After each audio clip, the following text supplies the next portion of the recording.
할렐루야.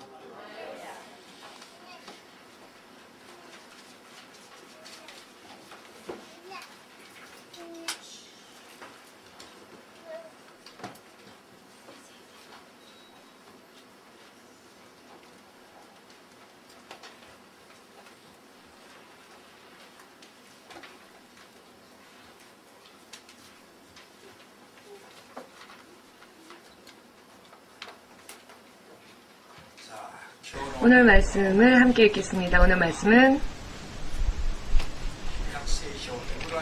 히브리서 10장 32절에서 39절까지 읽겠습니다.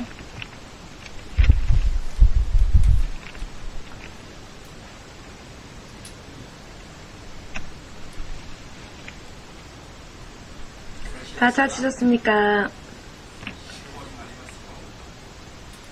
히브리서 10장 32절에서 읽겠습니다. 전날에 너희가 빛을 받은 후에 고난의 큰 싸움에 참은 것을 생각하라.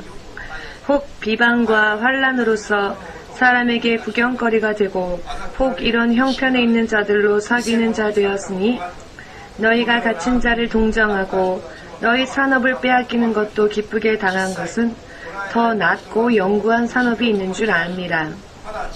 그러므로 너희 담대함을 버리지 말라. 이것이 큰 상을 얻느니라.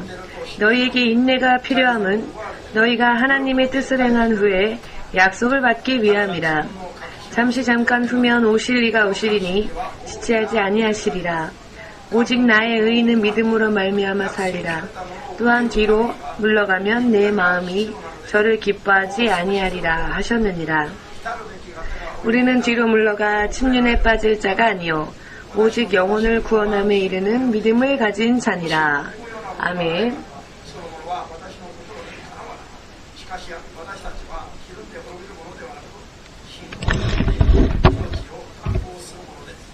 아멘. 모두 함께 믿음도 사랑도 믿음도 사랑도 믿음도 사랑도 인내가 필요하다. 기도하겠습니다. 주 되신 하나님, 오늘 이 시간 또한 예수 그리스도의 이름을 믿고 마음으로부터 죄를 철저하게 회개하는 사람 한 사람 가운데에서 진리의 말씀을 토대로 하여 믿는 자들을 고아처럼 버리지 아니하시고 주께서 영원한 참된 아버지로서 진정한 치유하시는 주님, 또 심판하시는 주님으로서 역사하여 주신다는 그 약속으로 인해 이 자리에 또 우리와 함께 하시는 성령님께 모든 것을 맡겨오니 예배를 인도하여 주시옵고 일개 생각과 마음과 지식과 지혜를 뛰어넘어 역사하시는 주님의 성령의 능력으로서 영이신 하나님의 말씀을 낱낱이 깨달을 수 있도록 하여 주시옵고 올바른 믿음 생활에 나아갈 수 있도록 도와주시옵소서. 모든 것을 주의 성령께 맡기오며 예수 그리스도의 거룩하신 이름으로 기도하옵나이다. 아멘.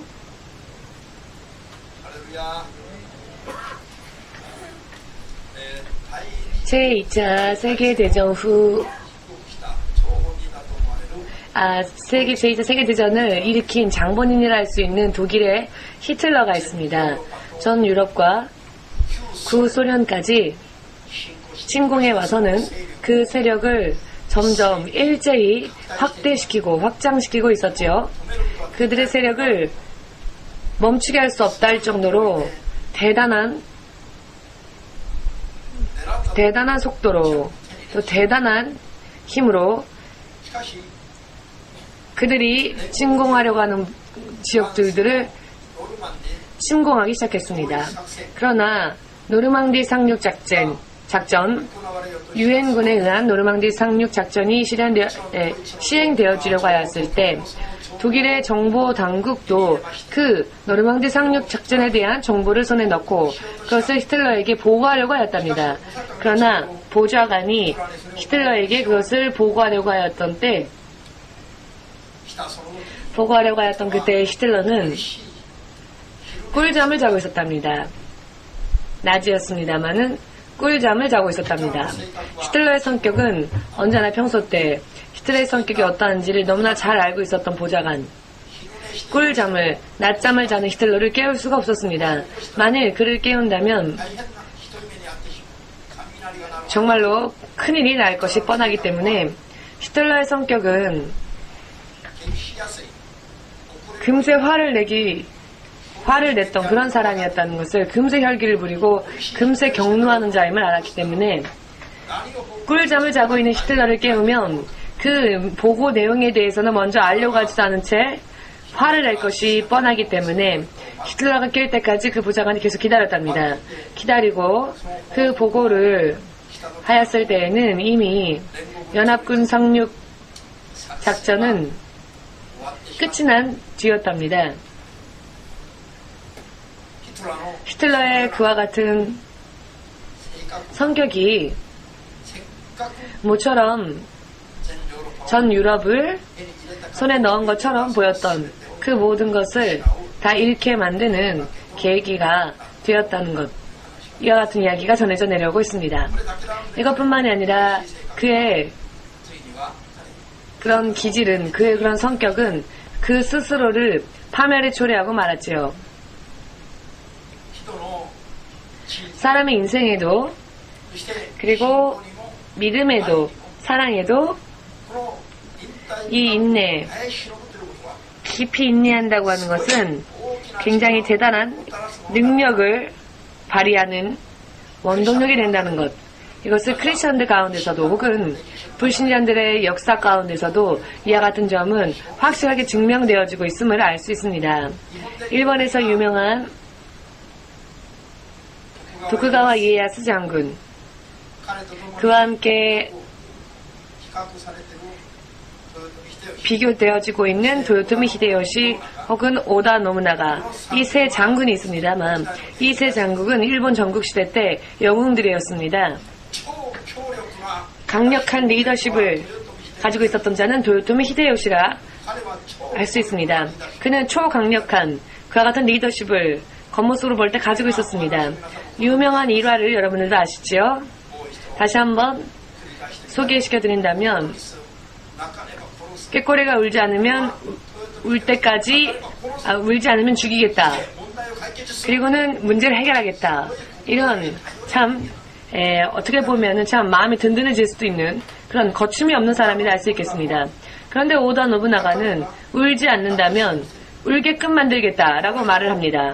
이 사람도 참 대단한 근성을 가지고 있는 강한 리더십을 가진 사람처럼 느껴지지요.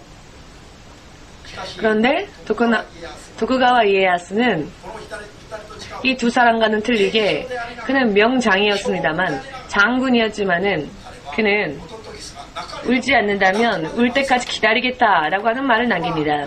이것은 사실 리더의 입에서 나올 만한 그런 말이 아닐 수 있지요. 울지 않는다면 울 때까지 기다리겠다. 아무런 대책이 없는 것처럼 느껴지지 않습니까? 리더십을 발휘하려고 해야 할 때 리더십이 발휘되어지지 않는 것이죠. 울 때까지 기다리겠다니, 어떻게 보면 무능한 지도자로 보일 수 있는 그런 발언입니다. 그렇지만 일본 천하를 통일하고 이 세 장군 가운데서도 더욱더 영웅이 되었던 사람은 이 도쿠가와 이에야스였지요. 강한 인내로 성급하고 이를 서둘리 치르는 사람은 그 인생은 많은 실패가 있는데, 길게 기다리고 인내할 때 오히려 인생에 성공이 있음을 역사 속에서 드러낸 참 좋은 예라고도 할 수 있겠습니다. 이것은 믿지 않는 사람들의 이야기입니다. 지금 이것은 믿지 않는 사람들의 세상에서도 있었던 일을 이야기하는 것입니다. 그럼에도 불구하고 인내 있게 참고 기다린다 라고 하는 것이 사람의 인생을, 그 흐름을 어떻게 바꿔 놓았는지 잘 나타내고 있는 그런 간증이라고도 할 수 있지요. 여러분, 하나님께서 예수 그리스도 이름을 믿는 우리들이 구원받는 것은 우리들의 믿음으로 구원을 받는 것입니다만, 이 믿음을 더욱더 완전한 것으로 만들고 믿음이 더 온전한 그 같은 믿음이라는 것을 증명시켜주는 시금석과 같은 것은 인내라고 말씀하고 계십니다. 성경은 인내에 대하여서 구약 성경도 신약 성경도 진실로 이 인내에 대해서 굉장히 많이 말씀하고 계십니다. 제가 지금까지 훈련을 받으면서 하나님 앞에 걸어오면서 가장 어떤 부분에 있어서 많은 훈련을 받았는가 하면 인내에 대한 부분이었습니다. 주님께서 어느 날 북한의 김정일과 제가 바둑을 두는 장면을 보여주셨습니다. 꿈 가운데에서 김정일이 제 꿈에 나온 것은 원수라는 개념으로 원수와의 싸움이라는 것을 상징하는 것이겠죠. 원수하고의 한판 승부인 것입니다. 한판전을 치러야 하는 그런 상황에서 처음에 이 둘이 서로 바둑을 두고 있었을 때 주님께서 이렇게 말씀하셨습니다. 이 게임은 저는 흰 돌을 쥐고 있었는데요. 그는 검은 돌을 쥐고 있었습니다. 이 게임은 제가 최종적으로 이기게끔 이미 되어 있는 게임이다 라고 말씀하셨습니다. 하나님의 사람인 제가 원수에 대하여 승리하게 될 것이다. 그렇지만 정석대로 바둑을 둘 때 이길 것이다. 그러나 초조하여 인내하지 못하고 성급히 이를 치르면 그 성급함으로 인하여 질 가능성도 있다 라고 말씀하셨습니다. 여러분과 제가 예수님을 믿고 있습니까? 예수님은 생명의 구원주라고 믿고 계십니까? 예수 그리스도를 믿으면 영원한 생명의 구원을 얻는 것뿐만이 아니라 사람으로서 사람의 인생에 있어서 여러 많은 면에 있어서 축복, 승리, 생명, 이 모든 능력, 이 모든 것의 근본되는 바로 그분이 예수님이라는 것을 믿으십니까? 정말로 믿으신다면, 의심하지 않는다면, 흔들리지 않는다면, 망설이지 않는다면, 도중에 변질되지 않는다면, 마지막까지 인내함으로 믿음을 지켜나간다면 우리는 결과적으로 승리를, 행복을 거두어 드릴 수 있게끔 되어 있는 것입니다. 구한 것보다도 더 풍성한, 더 나은 결과를 지금도 후에도 영원토록 거둘 수 있도록 하나님께서는 정해주셨습니다. 결과는 보지 않아도 승리인 것입니다. 아멘. 그러나 이와 같은 예수 그리스도가 구원주 되심을 아무리 믿는다 할지라도 인내로서 이 믿음을 끝까지 지켜나가는 마지막까지 인내를 보이지 않고 중간에 흔들린다면 그 어떤 승리도 약속되어 줄 수 없는 것입니다. 도중 하차는 더 이상 그 앞으로 나아갈 수가 없지요. 이것은 지하철이나 전철을 타면 혹은 기차를 타면 한 번이라도 타본 적 있는 분들은 다 알 것입니다. 표에 그것이 다 써있죠. 도중 하차는 전도 무효다.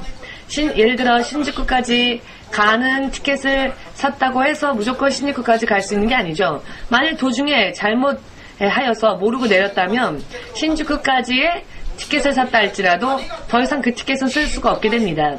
신주쿠까지 갈 티켓을 샀다면 무슨 일이 있더라도 중간에 내리지 않고 신주쿠까지 간 사람만이 신주쿠역을 통과할 수 있는 것이죠. 지극히 당연한 이야기이지요. 그런데 믿음 또한 마찬가지입니다. 할렐루야.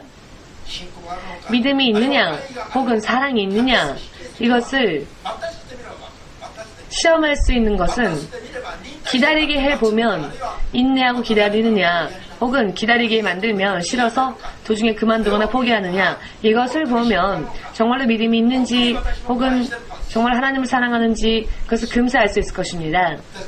그렇기 때문에 사람들은 사람의 마음을 살피기 위하여서 여행을 같이 떠나기도 하고 같이 여행을 떠나면요 대체적으로 여행길이라고 하는 것은 피곤한 길이죠. 그렇기 때문에 피곤했을 때, 시련을 만났을 때, 고난을 만났을 때 그 사람의 그 성격이 어떻게 나타나느냐를 보면 그 본성이 어떠느냐를 보면 그 사람에 대해서 알 수 있습니다. 여행을 가면 그리고 피곤해지면 그 안에 있는 것이 나오죠. 내면의 것이. 아무리 인내성이 강한 사람이라 할지라도 자신도 모르는 사이에 힘들 때에는 자신의 내면이 드러나게 되어 있습니다. 그러니 예를 들어 여행을 가서 그 사람의 내면을 보시고 그 사람과 함께 계속 사귈 것인가 사귀지 않을 것인가를 결정하면 좋을 것입니다. 무언가 힘든 일이 일어나면 반드시 다 버려두고 도망가는 사람들이 있습니다. 그런데 사랑도 믿음도 다 똑같습니다. 그렇기 때문에 하나님께서는 시련의 길을 걷게 하셔서 믿음을 시험하시고 사랑을 시험하시며 시련의 길을 통하여 틀림이 없다 라고 적합자라 여겨지는 사람에게 하나님은 당신의 사랑하는 자라 인정하시고 생명의 면류관을 주신다. 야고보서 1장 12절 말씀에 있는 것을 믿으시기를 주의 이름으로 축복합니다. 간단하게 말씀드린다면 이와 같은 시련, 환난, 고난 이와 같은 것이 있다 할지라도 계속 인내하는 그 사람이 마지막까지 인내하는 그 사람이 하나님을 사랑하는 사람이 된다는 것. 바꾸어 말한다면 하나님을 사랑하는 사람이란 어떤 사람이냐? 시련을 만나도 변치 않는 사람, 시련을 만나도 하나님을 계속 사랑해 나아가는 사람이 진정한 의미에서의 하나님을 사랑하는 자라 할 수 있는 것입니다. 이와 같은 사람, 하나님을 사랑하는 사람에게 약속되어진 생명의 면류관, 이것은 다시 바꿔 말한다면 마지막까지 시련 속에 들어가도 견디고 참는 그 사람에게 하나님의 생명의 면류관을 주고 바로 그런 믿음이 하나님을 사랑하는 믿음이다라고 인정해 주신다는 것. 이것을 통해 하나님을 식별하십니다. 과연 하나님을 사랑하는지 혹은 그렇지 않은지를. 누가복음 8장 13절 말씀에 반석 위에 뿌려진 씨에 대하여서 하나님은 이렇게 설명하시는 부분이 나옵니다. 돌 사이에 돌밭에 씨가 뿌려졌을 경우에 이런 사람은 어떤 사람이냐? 말씀을 들을 때에는 기뻐 말씀을 받습니다. 아멘, 할렐루야 하면서요. 그런데 아멘, 할렐루야 하자마자 하나님의 축복이 자기에게 임할 거란 것을 믿으니까 아멘 하는 거죠. 기쁨으로. 그러니까 이것은 참 멋진 믿음이라 할 수 있습니다. 그런데 시련의 바람이 불어오면 그 뿌리가 깊지 못하기 때문에 돌받치기에 뿌리를 깊게 내리지 못하기 때문에 싹은 나지만 시련의 바람이 불어오면 금세 날아가 버리고 흔들려 버리는 것입니다. 이런 사람은 바로 어떤 믿음을 가진 사람이냐? 마치 돌밭에 뿌려진 씨와 같은 사람이다. 시련의 바람이 불어오지 않을 때에는 아무렇지도 않죠. 싹도 튀었습니다. 기쁨도 있는 것이죠. 무엇이든지 아멘할 수 있습니다. 그러나 막상 시련의 바람을 불어보면 뿌리가 깊지 못하기 때문에 금세 흔들리는 것이죠. 아, 여기가 잘못된 길이었구나. 절로 갈까? 아니다. 이쪽으로 갈까? 이런 뿌리가 없는 믿음, 뿌리가 있어도 짧거나 뿌리가 없는 것은 예수님께서 제가 전도사였을 때 하나님께서 말씀해 주셨는데요. 제가 어떤 분을 위해서 중보기도를 하였을 때 하나님께서 그 사람에 대해 말씀해 주시는데 이 사람의 믿음은 부평초와 같은 믿음이다라고 하셨습니다. 여러분, 부평초는 물 위에 떠서 이동하는 그런 화초입니다. 물 위를 떠도는 화초는 물 위를 떠돌기 때문에 뿌리가 없습니다. 있기는 있지만 물이기 때문에 깊게 뿌리를 내리지 못합니다. 그래서 이파리도 있고 꽃도 피우지만 이 부평초는 바람이 불면 바람이 부는 대로 여기저기 떠내려갑니다. 이동하면서요. 오늘은 이 사람, 내일은 저 사람에게로, 오늘은 이 사람에게로, 내일 모레는 또 저 사람에게로 이렇게 바람이 불면 바람이 부는 대로 이동하는 무엇이 마음이 말입니다. 마음이 이렇게 여기저기 이동하는 부평초와 같은 사람, 부평초와 같은 사랑을 하는 사람에게 내 인생을 맡길 수 있겠습니까? 아무도 그런 사람에게는 자신의 인생을 맡길 수 없겠지요. 부평초와 같은 믿음, 부평초와 같은 사랑, 이와 같은 사랑을 가진 사람이 만일 여러분의 상대방이라면, 반려자라면 어떻게 하겠습니까? 시간이 지나면은 이 사람에게 속는 것이겠죠. 시간이 지나면은 또 배신당하는 것이겠죠. 부평초와 같은 사랑을 해본 사람은 금세 이 의미를 알 수 있을 겁니다. 그러나 이런 사랑 해본 적이 없는 사람은 지금 멍하니 계시는데요. 아니, 그런 사랑도 있나 싶은 얼굴로요. 여러분, 1번만 해도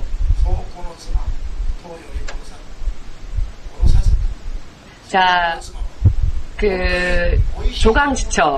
조강지처 정말로 윤택하지 못했을 때, 고생했을 때 얻은 부인, 정말로 가난에 찌들여서 맛있는 음식조차 먹지 못하는 그런 가난함 가운데 함께 생활하고 함께 견디고 함께 그 길을 묵묵히 걷고 언제까지나 옆에 있어 주었던 그런 부인을 조강지처라고 하는데 그 조강지처를 버려서는 안 된다 라고 하는 말이 1번 말에도 있습니다. 왜냐하면 정말로 그런 조강지처야말로 당신을 사랑하는 사람이다. 그 사람을 사랑하는 사람이기 때문입니다. 기쁠 때, 용돈 많이 줄 때 당신은 내가 세상 최고로 사랑합니다. 그러나 얻을 만한 것이 없으면 금세 바람이 불어오면 바람에 떠내려가는 부평초처럼 그 사랑이 여기저기 움직이는 이런 사람은 그리고 이런 믿음은 성경적으로 볼 때 돌밭에 뿌리워져서 뿌리를 내리지를 못하는, 뿌리가 없으니 바람이 불면 금세 날아가 버리는 것입니다. 이렇게 되어버립니다. 예수께서 저에게 이런 부평초와 같은 사랑, 부평초와 같은 믿음이 있다라고 제가 전도사 때 어느 누군가를 위해 중보 기도할 때 하나님께서 알려주셨습니다. 저는 깜짝 놀랐습니다. 그러나 하나님께서는 참 재미있는 분이시죠. 부평초를 비교하시면서 그 어느 누군가의 신앙을 부평초로 비교하시면서 저에게 설명해 주셨을 때 정말로 저는 그 부평초를 알고 있었기 때문에 하나님의 이 비유는 정말로 안성맞춤, 너무나도 잘 깨달을 수 있는 비유였습니다. 한마디로 부평초라는 한마디로 뿌리가 없기에 바람이 불면 떠내려 다니는, 어디로 갈지 정처 없이 떠내려가는, 전혀 의지할 수가 없는 그런 부평초와 같은 믿음, 부평초와 같은 사랑을 누군가가 한다고 한다면 여러분들은 그 사람이 과연 여러분들을 의지할 수 있겠습니까? 여러분과 제가 또 그런 사랑을 하는 사람이 되어서 다른 이들에게 하나님 앞에서 이와 같은 취급을 받게 된다면 우리들의 인생은 미래가 없겠죠. 미래가 약속되어질 수 없겠죠. 신실하게 물에 들어가도 풀에 들어가도 형무소 안에 결박당하는 일이 있다 할지라도 예수님의 이름 하나로 인하여서 마지막까지 믿음을 지키고 어떠한 일이 있다 할지라도 어떠한 시대의 날이라도 지금 사랑하는 그 상대방과 함께 마음도 생각도 뜻을 다 합하여서 마지막까지 견디는 그와 같은 믿음, 그와 같은 사랑이 여러분이 지금 만약 여러분들에게 없다면 미래는 참 불투명한 것이라 말할 수 있겠습니다. 할렐루야. 지금 옆에 있는 분에게 한번 물어보십시오. 남자친구 혹은 여자친구에게 나를 사랑하냐고. 사모님은 저한테 물어보시면 되겠네요.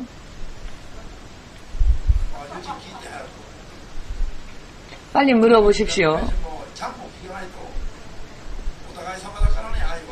자, 그런데 사랑은 일방적으로 할 수 없는 것이, 할 수 있는 게 아니라 둘이 같이 하는 것이니까 옆에 있는 분들에게 한번 물어보십시오. 사랑하는 사람들에게. 옆에 있는 형제 자매에게도 물어보아도 좋습니다.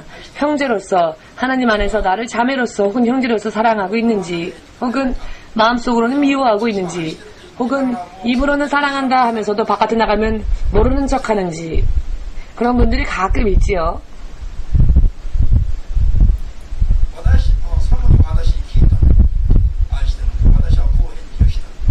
사모님이 저에게 사랑하냐고 물어서 제가 이렇게 대답했습니다.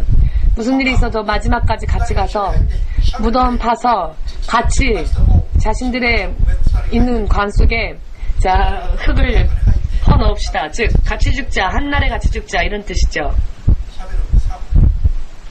삽으로 말입니다. 그래서 둘이 같이 한날에 죽자고, 무덤도 같이 갈 수 있겠습니까? 사실 그럴 수는 없지요. 다만 주 예수가 재림하실 때에 함께 들림받으면은 함께 갈 수 있습니다. 마지막까지 하나님께 섬기다가 참 불가사의한 이야기이지요. 무덤에 들어가지 않아도, 죽음을 보지 않아도 하늘에 들림받을 수 있는 이런 길이 성경에는 있다고 말합니다. 엘리야가 그래야 하였죠. 에녹이 그랬습니다.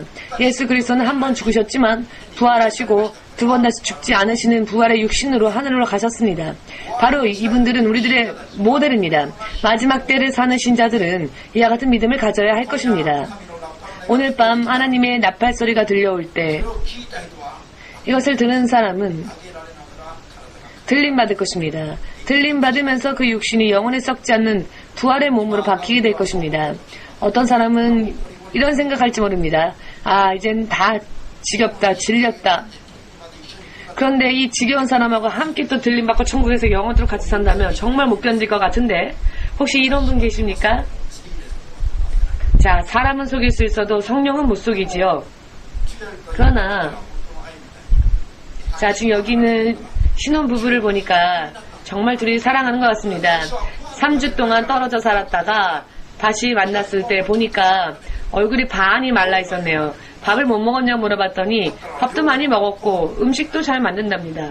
그렇다면 이 말랐다는 것은 음식의 문제가 아니죠.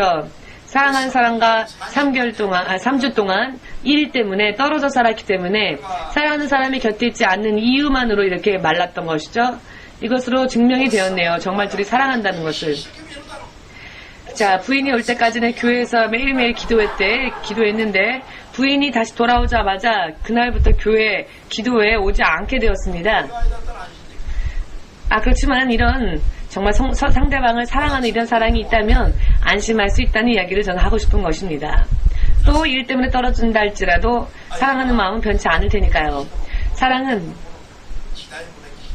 사실 변하고 시대도 변하고 사람도 변한다 라고 생각하지요. 그러나 사랑도 변해서는 안 되고 신앙도 변해서는 안 됩니다. 시련을 만날 때 함께 들어가는 것이 사랑입니다. 성경은 그렇게 말씀하십니다. 믿으십니까? 믿으십니까? 사람의 사랑은 좋아할 때에는 말입니다. 굉장히 감정적으로 뜨거워지지요. 그러나 그 사랑했던 사람이 싫어지면 이번에는 가장 미워하는 사람이 되어버립니다. 그러나 하나님의 사랑은 어떠한 일이 있다 할지라도 변치 않으며 마지막까지 함께 하심에 함께 하십니다. 또 하나님은 능력을 주시고요. 그리고 마침내는 어떠한 사랑이라 할지라도 지금은 힘들고 고생스러운 사랑이라 할지라도 마지막까지 끝까지 할 때 하나님은 열매 맺게 해주십니다. 만일 여러분들이 저에게 목사님은 노숙자를 정말 사랑하고 계십니까? 라고 물으신다면 저는 이렇게 대답할 것입니다. 참 힘들었습니다. 라고. 여러 많은 일들도 있었고요. 정말로 죽고 싶어도 죽을 수 없는 여러 많은 일들이 있었습니다. 노숙자들로 인해 그랬습니다. 그렇지만 저는 마지막까지 노숙자를 포기하지 않았고 10년을 마치 하루처럼 그리고 또한 앞으로도 그럴 것이고 그들을 영원히 버릴 수 없다. 이것으로 내가 그들을 사랑한 것이다 라고 말할 수 있을 것이다 라고 저는 말하겠습니다. 성경적으로 그렇습니다. 할렐루야. 부인으로부터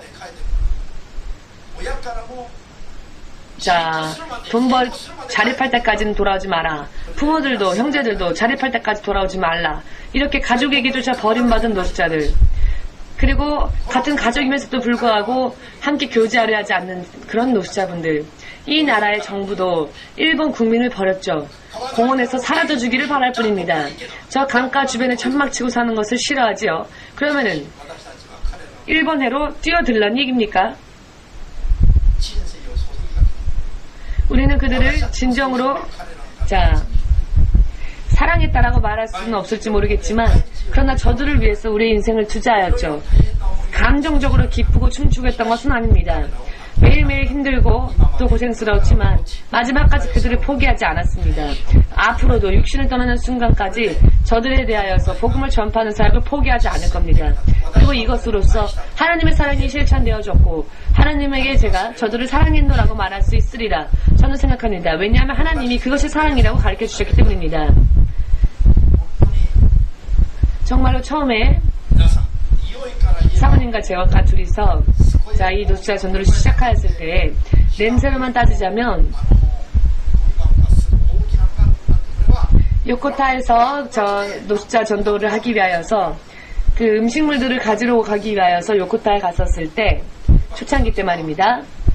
그 쓰레기통이 마치 여러분 한 커다란 방처럼 큰 창고 같은 그러한 쓰레기통이 있는데요. 그러한 그러한 크기의 그런 울타리가 있는 곳에 허리를 숙여서는 이것저것 쓸만한 것들을 고르는데 그때 참 냄새가 악취가 코를 찔렀고 온몸에 그 냄새가 스며드는 게 아닐까 싶을 정도였습니다만 그 악취를 견디면서 그 중에서도 괜찮은 것들, 아직 뜯지 않은 것들, 아직 새 것들 혹은 아직 상하지 않은 것들을 찾아냈습니다. 그런데 이게 더러운 것들과 찢어진 것들과 함께 섞여 있어서 깨끗한 것이랄지라도 그 겉 포장은 더러워져 있었는데요. 그 같은 것들을 하나하나 확인하면서 주스면서 사모님은 울면서 주셨고 저는 기도하면서 주셨습니다. 그러나 한순간도 그 일을 하면서 기도를 멈춘 적은 없었습니다. 그러나 이것이 만일 하나님의 인도하심이 아니라면, 하나님의 뜻이 아니라면 단 한 번도 이런 일을 하지 않았을 겁니다. 사양했을 겁니다. 제가 먹고 살기 위해서 하는 일이라면 저는 차라리 죽었을 것입니다. 그렇게 쓰레기통을 뒤지면서 먹고 싶은 그런 마음은 없으니까요. 그러나 하나님의 종이니까 이것을 하지 않으면 몇백 명이나 되는 노숙자들이 필요한 것을 얻을 수가 없게 되어지니까 이런 일이 언제까지 계속되어질지 알 수 없지만 한 달 후, 두 달 후에 끝난다. 혹은 두 달 후에는 정말 새 것을 줄 것이다 라는 어떤 약속도 보장도 없지요. 이렇게 쓰레기를 뒤지는 일이 1년이고 3년이고 5년이고 10년이고 계속되어질지도 알 수 없는 일입니다. 앞은 보이지 않는 그런 상황이었으니까 믿음이 없을 때에는 인내하는 그런 마음이 없었다면은 처음 겉으로 볼 때에는 쓰레기를 뒤져야 한다니 그냥 그만두겠습니다. 쓰레기통에서 뒤져서 사람들을 죽고 이렇게 하는 일에 대해서는 거절했을 것입니다. 많은 사람들이 시련이 닥쳐오면 하나님의 뜻이 아니야 라고 자기 마음대로 생각해서는 포기하거나 계획을 바꾸죠. 그러나 하나님은 말씀하십니다. 시련 가운데에서 하나님은 그 신앙을 보신다고. 시련 가운데에서 진정한 믿음이 있는지 없는지, 또한 그 믿음을 시련 가운데서 성장시키시고 성숙시키실 계획을 가지시고 우리의 믿음을 더 크게 하시기 위하여 때때로 시련을 주실 때가 있다는 것입니다. 풀 한 포기조차 나오지 않는 광야를 40년 동안 이스라엘 사람들이 헤매고 다녔던 것은, 이런 시련을 만나게 되었던 것은 오직 하나님만을 의지하는 믿음을 가지게 하기 위하여, 그래서 틀림없이 구원받는 믿음에 이르게 하기 위하여서였다는 것. 신명기 8장에 그와 같은 말씀이 있음을 여러분 믿으시기를 주의 이름으로 축복합니다. 믿음 생활을 하면 먼저 여러 많은 시련들이 있습니다. 거듭나지 않으면 하나님의 자녀가 될 수 없으니까요. 믿음도 없는데 하나님께서 그래 너는 돈을 원하니 내가 너에게 돈을 줄게. 너는 건강을 원하니 그래 내가 너에게 건강을 줄게 하면은요, 대체적으로 믿음 없는 상태에서 축복을 받으면 그 축복 때문에 세상으로 갑니다. 우리 교회에서 하나님을 가장 많이 어떤 사람이 하나님을 배신했냐면은 아직 믿음이 굳건해지지 않았을 때 병이 고침받은 사람들은 거의 90%의 사람들이 하나님을 떠났습니다. 병이 고쳐지니 자신들이 필요로 했던 문제가 해결되어지니 하나님을 떠나는 겁니다. 하나님으로부터 떠난 사람들이 어떤 사람들이 하나님으로부터 어떤 사람들이 떠나느냐 하면 믿음이 아직 성장하기 전에 병이 치유받은 사람들은 거의가 하나님을 떠났습니다. 차라리 병이 낫지 않고 그 병 때문이라도 갈급함을 하나님 앞에 나오는 것이 하나님에게서는 오히려 유익한 일일 것입니다. 버림받지 않기 위하여서 고난을 받고 버림받지 않기 위하여 시련 속에서 마침내 천국으로 데려가는 것이 하나님이 보실 때는 진정한 사랑일 것입니다. 생명을 주는 것이니까요. 믿음이 없을 때 다 응답해주고 다 채워주면 사람들은 하나님을 더 이상 필요로 하지 않습니다. 믿음도 시련은 결국은 하나님의 축복, 하나님의 은혜에 들어갈 수 없기 때문에 모두 함께 믿음을 성장시키기 위하여 시련을 만났을 때 내 믿음이 성장되어지는 찬스다라고 생각하는 자는 복된 자다. 그렇기 때문에 하나님의 진정한 크리스찬으로 하나님의 사람으로 거듭나기 위해서는 시련을 통과하는 게 당연한 이야기입니다. 그러나 실제로 시련을 통과할 때에는 강한 인내가 필요하지요. 참고 견디는 능력이 없으면 지고 맙니다. 하나님께서 마치 계시지 않은 것처럼 느껴지니까요. 시련 때에는 하나님이 보이지 않습니다. 하나님이라 하는 존재는 전혀 보이지도 않고 존재하지 않는 것처럼 느껴질 것입니다. 시련의 나날 속에서는. 그러나 아무리 광야가 눈앞에 펼쳐져 있고 혹은 풍랑이 일어난다 할지라도 혹은 먹구름이 짙게 껴있다 할지라도 이와 같은 것은 언젠가는 전부 다 지나가고 말 것입니다. 그리고 마치 기다렸다는 듯이 태양빛이 이 땅과 땅에 거하는 모든 사람들을 비치는 날이 오게 될 것입니다. 비가 오면 비가 와서 해가 안 보인다고 해서 해가 없다고 생각하는 사람이 있겠습니까? 먹구름이 아주 진하게 껴있기 때문에 태양이 사라졌다라고 생각하는 사람은 없을 겁니다. 태양의 존재, 태양의 빛을 의심하는 사람은 없을 겁니다. 이와 마찬가지로 하나님께서도 시련 가운데는 하나님이 보이지 않지만 하나님께서도 우리의 모든 것을 보고 계시고 우리를 사랑하시며 우리를 인도하려 하십니다. 그리고 우리를 향한 하나님의 사랑은 변치 않는 사랑이라는 것을 믿으시고 시련 가운데에서 오직 견디고 인내함으로써 자신의 생명과 자신의 믿음을 검증하는 그와 같은 시간이 절대로 필요한 것입니다. 하나님의 사랑 가운데에서도 강한 인내, 오래 참고 견디는 능력, 이것을 여러분들이 진정한 믿음을 가지기를 원하신다면 성령께 그와 같은 능력을 구할 필요가 있습니다. 아멘.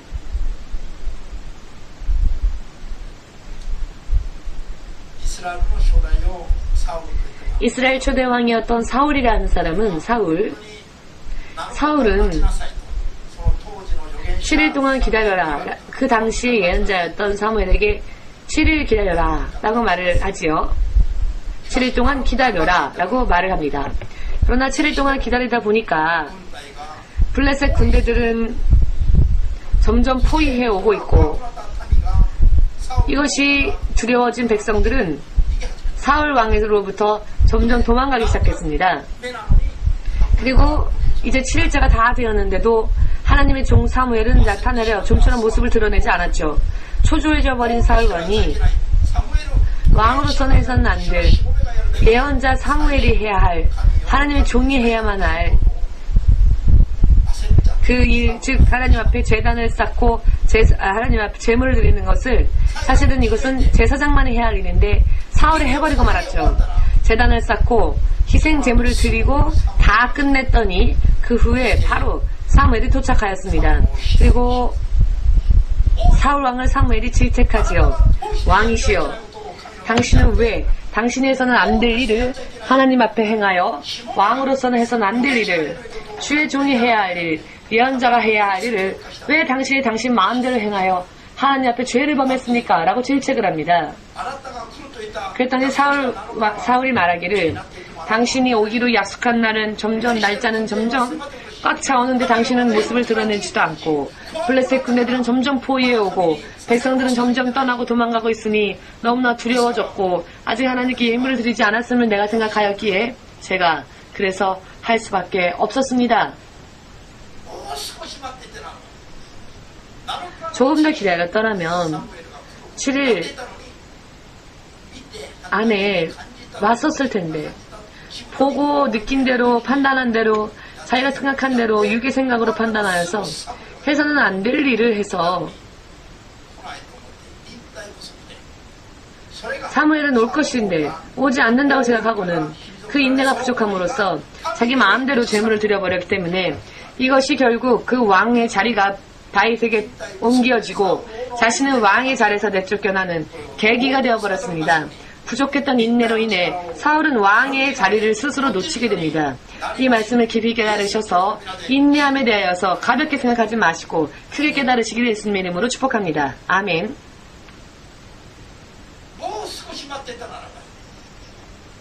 조금만 더 기다렸더라면 사울 왕은 자신의 왕의 자리가 견고하게 섰었을 것입니다. 자신도 모르는 사이에 초조해지고 성급해져서 인내하지 못했던 것이죠. 왕이라 할지라도 이런 실패를 하면 하나님의 심판을 받습니다. 자신의 왕의 자리가 전혀 다른 사람에게 넘어가게 된 계기가 된 것이죠. 바로 이 사건이.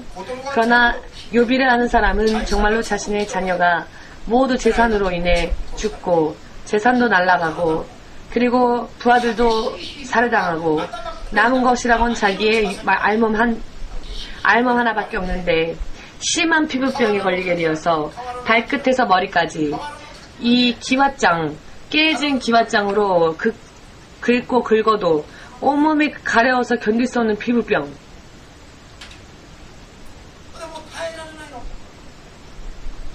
견딜 수가 없었죠.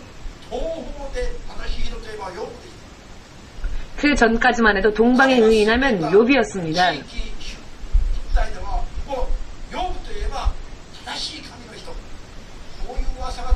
자, 그 시대에 그 일대에 살았던 사람들에게는 욥 하면은 동방의 의인, 하나님을 온전히 잘 섬기는 사람이라고 평판이 자자했는데 하나님께서 시련을 주셨더니 자, 사람들은 어떻게 생각했냐면은 마치 하나님이 계시지 않은 것처럼 이 욥의 이와 같은 모습을 바라봤던 욥의 부인은 욥에게 이런 말을 하지요. 당신 지금까지 이렇게 비참한 꼴을 당했으면 더 이상 무엇을 하나님께 소망할 수 있겠냐고. 하나님은 안 계시다라고 부인하든지 저주하든지 그 입으로 하나님을 저주하고 차라리 스스로 죽는 게 낫지 않겠습니까? 라고 부인에게 이런 저주의 말까지 듣게 됩니다. 욥은 부인의 눈으로 보아도 하나님이 살아계셨다면은 욥처럼 이런 시련을 만나지 않았을 것입니다. 그래서 그 부인이 차라리 당신은 하나님을 저주하고 죽어라. 하나님이 어디 계셔? 그러나 욥은 오래 참았죠. 그래도 하나님을 의심하지 않았고 그래도 어리석게 의심하지 않았고 마지막까지 인내하다가 마침내는 자기 안에 있었던 불신앙, 하나님이 말씀하셔야 될 때 자신이 말했던 불신앙, 하나님을 믿노라면서도 마음속으로는 두려워하고 걱정했었던 그와 같은 것들을 하나하나 다 회개하고 하나님 앞에서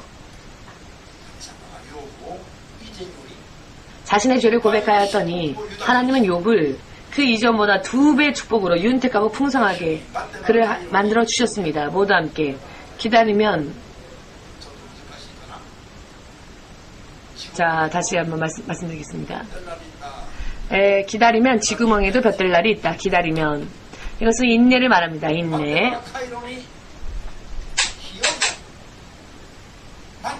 기다리면 쥐구멍에 볕들 날 있다. 전혀 희망이 없는 절망 그 자체. 그러나 인내함으로써 기다리면 희망의 빛이 반드시 임한다는 것입니다. 일본 사람들도 참 멋진 속담들이 많지요. 일본 사람들은 신자건 불신자건 일본 사람들의 인내에 있어서는 참 정말 희망적입니다. 인내는 모든 사람에게 있어서 굉장히 또 대단히 인생에 승리할 수 있는 능력을 주는 것임을 믿으십니까? 그리고 또 하나님을 사랑하길 원한다면, 그와 같이 다른 주위의 사람들을 사랑하길 원한다면, 여러분들의 사랑과 인생이 틀림없이 열매 맺고 온전한 것이 되고 완전한 것, 완전한 완성품이 되기를 원하신다면은 하나님의 인내의 능력이 여러분들 가운데 지금도 후로도 영원토록 충만해질 수 있도록 주의 성령께 구하고 기도하셔서 기도하는 그런 여러분들 되시기를 예수님의 이름으로 축복합니다. 아멘. 마지막으로 성경은 전부 그렇기 때문에 한 가지 간증하고 마치겠습니다만은 모세라 하는 자는 능력에 있어서는 그 당시에서 최고였습니다. 하나님의 능력이 모세 안에서 역사하셨더니 바다를 가르시고 불기둥을 내리시고 바위를 치면 물이 나오고 이런 기적을 처음 행한 자가 바로 모세였지요. 하나님에 의하여서. 그러나 이 모세는 잘 인내하던 자가 아니라 급히 노를 바라던 사람이었습니다. 이후 처음으로 아담과 이브의 자녀였던 가인이 자기의 아우 아벨을 죽였던 것처럼, 자, 모세가 그 이후 아담과 이브가 죄를 범한 후에 하나님께서 인류에게 처음으로 율법을 주셨을 때, 그 율법을 받아서 신의 산에서 내려올 때 모세의 눈에는 이스라엘 백성들이 하나님을 기다리지 못한 채 금송아지를 만들고 우상 숭배하는 모습을 봅니다. 지금 모세는 살아계신 하나님을 만나고 살아계신 하나님이 친히 주신 기록하신 그 율법 10계명을 가지고 산에서 내려오고 있는데, 이스라엘 백성, 택함 받았다는 이스라엘 백성들은 오히려 금으로 우상을 만들어서 우상 숭배하는 데 몰두하고 있지 않았습니까? 이 죄를 눈앞에서 범하고 있는 이스라엘 백성들을 본 모세는 그 자리에서 10계명이 기록되어져 있는 그 돌판을 땅에 던져버리죠. 그래야 이 돌판이 두둥간이 나눠버립니다. 40일 동안 먹지도 마시지도 않고 금식함으로써 겨우 하나님으로부터 받은 이 말씀의 돌판을 백성들이 죄를 범하는 모습을 보고는 견딜 수가 없었던 것이죠. 이것을 던져버렸더니 완전히 산산이 부서졌죠. 그래서 손해를 본 것은 이스라엘 백성이 아니라 모세 자기 자신이 다시 한번 말씀을 받기 위하여 10계명을 받기 위하여서 다시 산으로 돌아가 40일 밤낮 없이 금식하지 않으면 안 되게 되었던 것이 바로 그렇게 손해를 본 사람은 바로 모세 자신이었죠. 자, 또 그 후에는 괜찮아졌나 했더니 자, 메리바의 물, 즉 백성들이 마실 물이 없다고 소동을 피울 때 하나님은 너의 앞에 있는 이 반석을 치라. 그러면 물이 나올 것이다. 그러나 그래도 백성들은 불평불만을 말하고 있었습니다. 왜 이렇게 물도 없는 이런 광야로 우리를 끌어냈느냐? 하나님은 정말 계시느냐? 하나님이 정말 살아계시느냐? 하나님은 정말 사랑의 하나님이고 약속의 하나님이냐? 물 한 방울 조차 나지 않는 이 광야에서 도대체 우리 너를 어떻게 하라고 하느냐? 이렇게 불평불만을 말하는 이스라엘 백성을 보고 자, 반석을 한 번 두드리라 하셨는데 2번이나 화가 나서 2번이나 반석을 힘껏 내리치지요. 하나님께서 보실 때에는 지도자도 백성들도 하나님 보실 때에는 거룩한 행동을 하지 않고 있고 믿음을 보이지 않고 있는 것이죠. 왜 금세 화를 내고 그때 그 자리에서 들려온 하나님의 음성이 있었습니다. 거룩한 무리바 물 그 사건, 반석에서 물을 내시는 이 놀라운 하나님의 역사가 일어나는 곳에서도 너희는 서로 싸우고 서로 분쟁하고 있구나. 그러니 거룩한 믿음을 보이려 하지 않고 너희는 소동하여 싸우고 참지 않고 믿음을 보이려 하지 않고 서로 사랑하려 하지 않고 싸웠기 때문에 너희는 약속의 땅은 가나안의 땅을 자, 그 건너편에 있는 강 건너편에 있는 약속의 땅을 볼 수는 있겠지만 너희는 들어갈 수 없을 것이다. 너희는 광야에서 다 쓰러져 죽을 것이다. 하나님의 약속하신 축복을 거두겠다라는 이야기인 것이죠. 그 축복을 누리게 하지 않는다는 것입니다. 믿음의 결과가 허무해질 수밖에 없게 된다는 것을 뜻합니다. 그들의 자손만은 젖과 꿀이 흐르는 땅으로 돌아가서 지금까지 맛볼 수 없었던 놀라운 하나님의 축복을 누리게 되었지만은 요단강 건너편에 그 당시에는 바라보는 것만으로도 자, 이 모든 것은 바로 인내가 부족함으로써 일어난 실패라는 것을 깨달으시고 여러분의 인생에는 이와 같은 실패가 절대로 거듭되어지는 일이 없도록 주의 이름으로 축복합니다. 그러나 모세의 시종을 들었던 이름도 없이 빛도 없이 존재감도 없었던 40년을 견디면서 모세를 섬겼던 여호수아는 모세와 같은 능력이 없었죠. 그러나 그는 40년 동안 견디고 인내했습니다. 그리고 믿음을 지킨 결과 인내의 믿음이 무엇인지를 알게 된 결과 그는 가나안 땅에 들어가서 7 부족을 전부 다 물리치고 제압하고 약속의 땅 가나안에 입성할 때에는 이스라엘 민족의 지도자로서 축복의 주인공이 되었던 것은 여호수아였습니다. 모두 함께